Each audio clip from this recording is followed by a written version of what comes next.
training bago mag-perform. Kasi masuka ka, alam na yan ni Ray. Ano Ray? Oh, dapat di rin busog ng too much. Okay? So, yung mga babae, please tie your hair. Tie your hair. Kailangan nakabutok. Pakaya ni Ate Jana.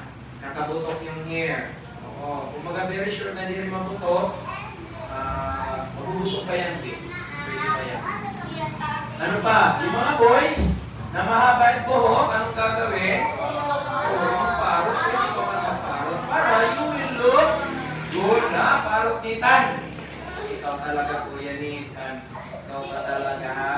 Sige. Sige. Bukas. Ano bukas? Tuesday, Sabado is already our closing. No? Pagkatapos ng closing, anong gagawin natin? Mauli kita. Oo. After that, pictorial tayo, tapos going home tayo with preparation for sa susunod na mga weeks.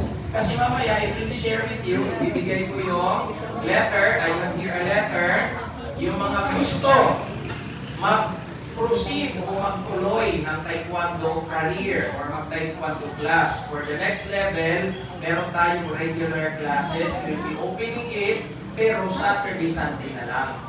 Hindi na siya yung daily. Kasi we will be opening also our batch 2 next week. So, sino pupunta dito? Yung batch 2. If you are interested, you will join the regular class. You tell me, ay bibigay ko kayo yung letter mamaya. Ang letter 2, an invitation to continue. If you wish to continue, go ahead. Okay? Naintindihan? Naintindihan? Yes! If you want to continue, there is a regular class for the Taekwondo. Kaya nandito ya sila Kuya Adoy, kaya umabot na sila sa brown belt for